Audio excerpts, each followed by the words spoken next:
नमस्कार दोस्तों, कैसे हैं आप लोग। बिहार एएनएम 10/7/9 में क्या नया अपडेट्स है, फाइनल जजमेंट कब तक आ जाएगा और हर हाल में क्या क्वालिफाइड की ज्वाइनिंग होगी। अगर जो है 2018 जो नियमावली है इसमें जो लोगों केस किए हैं उनको क्या प्रॉफिट होने जा रहा है, जिस तरीके की खबरें आई है पूरी जानकारी आपको इस वीडियो में देने वाले हैं। क्योंकि जो है आपको पता है कि हर हाल में जो है क्वालिफाइड वाले को ही नौकरी होनी है, सरकार का ऐसी मंशा है। लेकिन इस बीच 2018 की नियमावली से जो लोग केसेस किए हैं उनको क्या फ़ायदा होने जा रहा है, इस पे हम बात करेंगे। किस नियमावली से ये भर्ती क्लियर होने वाली है, पूरी जानकारी आपको देंगे इस वीडियो में। जो भी सुबह से शाम तक आपके मन में जो भी निगेटिविटी फैलाया जा रहा है वो सारी चीज़ें जो है आपको क्लियर हो जाएगी। वीडियो लाने के पीछे यही रीज़न था कि जो 2018 के नियमावली से केस किए थे उनको क्या फ़ायदा होगा, क्योंकि जो है ये भर्ती जो है क्वालिफाइड वालों के पक्ष में जाती नज़र आ रही है, जैसी खबरें निकल कर आई है। लेकिन सुबह से शाम तक जो आपको निगेटिविटी फैलाते रहते हैं उन लोगों से मेरा रिक्वेस्ट है कि जब तक जजमेंट नहीं आ जाता है तब तक जो है इस तरीके की बातें नहीं किया जाना चाहिए। लेकिन जो अभी खबर क्या निकल कर आई है उस चीज़ को आपको हम बता देते हैं। यहाँ देखेंगे पूरी कहानी एक बार जल्दी जल्दी बता देते हैं, फिर आपको सारी जो जानकारी आई है उस चीज़ को भी बताएंगे। जैसे कि आपको पता है कि ये बहाली निकलती है, बहाली निकलने के बाद से जो है नंबर बेसिस पे बहाली निकलता है। उसके बाद सरकार कहती है कि जी हाँ, अब हम नंबर बेसिस पे नौकरी को नहीं बांटेंगे, हम एग्ज़ाम लेंगे और हीरे की तलाश करेंगे। और ऐसा ही होता है, एग्ज़ाम्स लेती भी है सरकार और जो सब कोई एग्ज़ाम्स लेने के पहले केस हो जाता है, लेकिन सब कोई एग्ज़ाम में शामिल होता है। चाहे वो केस किया हो नहीं किया हो, सब कोई एग्ज़ाम में शामिल होता है। लेकिन उसमें जो केस किए हैं उसमें कुछ लोग पास भी हो जाते हैं, ये अच्छी बात है। वो लोग पास भी हो जाते हैं, बहुत सारे लोग उसमें पास आउट हैं। तो उसके बाद से जब जजमेंट आ जाता है तब तक जजमेंट आ जाता है कि 2018 के हिसाब से होना है। और जो है सरकार कहती है कि जी हाँ, नहीं बिल्कुल हम नहीं कराने जा रहे हैं 2018 के हिसाब से, हम एलपीए में जाएंगे, यानी हम इस जो है ऑर्डर का अपील करेंगे। और सरकार अपील करती है और कहती है कि जो लोग अगर केसेस किए थे पहले से एग्ज़ाम के पहले, उनको जो है एग्ज़ाम्स नहीं देना चाहिए था। लेकिन जो है ये लोग एग्ज़ाम्स भी दिए हैं और अब पास नहीं हो गए तो कह रहे हैं कि हम 2018 के हिसाब से चाहते हैं। तो ये सारी चीज़ें इतनी बनी, ये सारी चीज़ें आपको पता है। अब जो है सरकार एलपीए में गई और एलपीए का सुनवाई भी पूर्ण हो चुका है। अब जजमेंट आने का इंतजार है, जो 1 हफ्ते के अंदर अंदर आ जाएगा। यहाँ पे आप देखेंगे पहले 15 का हुआ, ये एलपीए की मैं बात कर रहा हूँ। उसके बाद 2/4, फिर 9/4, 10/4 और 18/4 का जो है अंतिम रूप से जजमेंट को रिजर्व कर लिया गया है। लेकिन जो मेरे पास मैसेज आया उस चीज़ को आपको हम दिखाएंगे। उसके पहले ये देख लीजिए, जजमेंट की कॉपी में कहा गया था, यहाँ जो आखिरी में यही कहा है कि जजमेंट को रिजर्व कर लिया गया है। लेकिन जो मैसेजेस आए हैं मेरे पास, मैं उसको आपको दिखा देता हूँ। इसमें क्या लिखा हुआ है, ये बहुत ही अच्छी बात भी लिखी गई है। कहा गया कि क्या ऐसा भी पॉसिबल है कि जो लोग पिटिशनर बने हैं 40-50 लोग इन द सेंस कि जो 6 केसेस के आसपास जो है जो 2018 के हिसाब से जो चाहते थे, लगभग 6 केस के आसपास किया गया था टोटल, यानी कुल मिला के उसमें 50 के आसपास होंगे पिटिशनर, 40-50 लोग होंगे पिटिशनर। यही कहा गया है कि मैक्सिमम जो 40-50 होंगे मैक्सिमम उनको जॉब दे दे और बाकी सभी क्वालिफाइड का। यानी इनका कहना है कि वही 40-50 लोग हैं जिनको दिक्कत है एग्ज़ाम को लेकर के, तो उनको नौकरी दे दिया जाए। और बाकी जो है बाकी की जो पिटिशनर बने हैं उनको ही दिक्कत है, बाकी सब एग्ज़ाम पास हैं, पिटिशनर में भी एग्ज़ाम पास हैं। क्योंकि आप देखेंगे ऐसे बहुत सारे केसेस हुए जिसमें जो पिटिशनर बनता है उनको ही फ़ायदा देती है।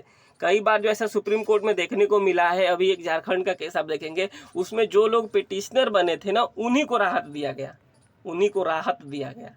तो ऐसा देखिए 100% तो कुछ भी नहीं कहा जा सकता, लेकिन क्या ऐसा पॉसिबल है, ये मेरे पास किसी का मैसेज आया था, उन्होंने पूछा था कि क्या ऐसा पॉसिबल है कि जो है जो लोग पिटिशनर बने हैं उनको नौकरी दे दे, क्योंकि दिक्कत उन्हीं को एग्ज़ाम से, बाकी लोग तो 48,000 के आसपास लोग एग्ज़ाम दिए हैं। तो जो पिटिशनर बने हैं उनको अगर जो पास आउट किए हैं वो तो क्वालिफाइड में आ जाएंगे, जो पास आउट नहीं किए होंगे 2-4 उनको नौकरी दे दे, केस ख़त्म हो जाएगा। अब मान लीजिए हम पिटिशनर बने हैं और हमको नौकरी मिल गया है, तो अब हम किस भी है पर केस लड़ेंगे, तो केस ख़त्म और जो बाकी क्वालिफाइड हैं उनका भी हो जाएगा। तो ऐसा संभव है कि नहीं, ऐसा पूछा गया है। देखिए ये ऐसा संभव होता नज़र तो अभी इसमें कुछ कहा नहीं जा सकता कि जो भी माननीय उच्च न्यायालय को फैसला देना है, माननीय जज साहब को देना है, ये जो एक बात रखी गई है अपने तरफ से कि क्या ऐसा हो सकता है।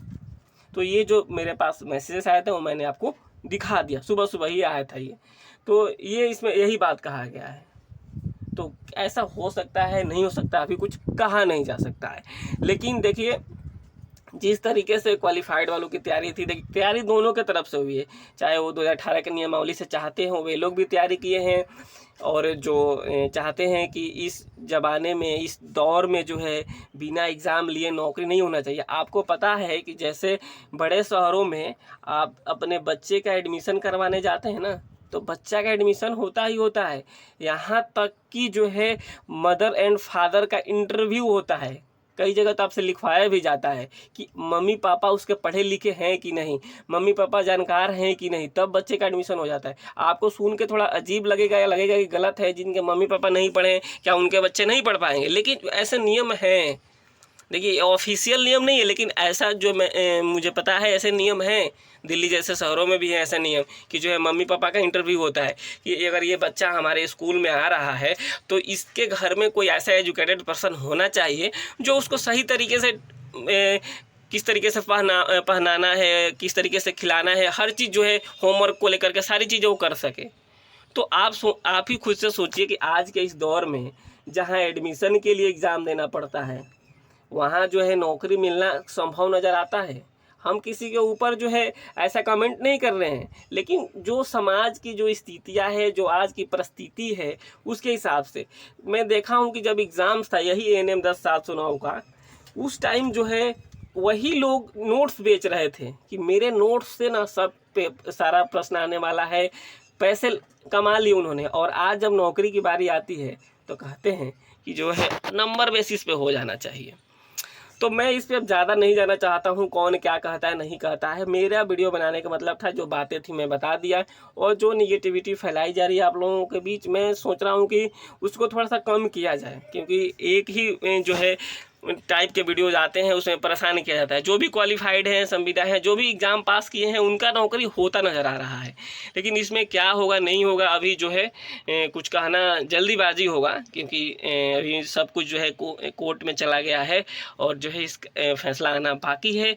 मे बी ट्यूसडे वेडनेसडे तक जो है अगले जो ये हफ्ता आएगा इसमें सब कुछ क्लियर हो जाएगा। अगर क्वालिफाइड वालों के पक्ष में फैसला आता है तो नियुक्ति जल्दी मिल जाएगी, क्योंकि इनका सब कुछ हो गया है, बस एक मेरिट बनाना है और उसके बाद नियुक्ति दे दिया जाएगा।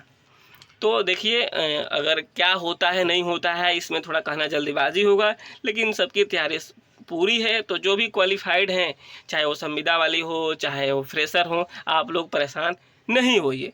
कौन क्या कह रहा है आपको ज़्यादा ध्यान देने की ज़रूरत नहीं है। अभी बहुत सारी चीज़ें इसमें होना बाकी है। हम लोग भी चाहते हैं भर्ती जल्दी से जल्दी क्लियर हो और जो योग्य हो उसी को नौकरी मिले। योग्य से आप समझ रहे होंगे हम कहना क्या चाहते हैं, योग्य जो हो उसी को नौकरी मिलना चाहिए।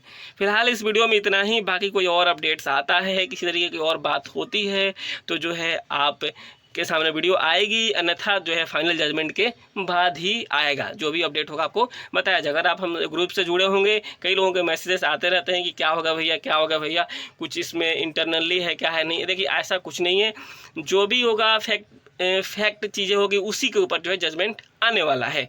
तो आप लोग परेशान नहीं होइए, बाकी कोई और अपडेट आता है तो तुरंत बताने की कोशिश करेंगे। फिलहाल आप चैनल को सब्सक्राइब कर लीजिए और वीडियो को शेयर कीजिए। जो भी है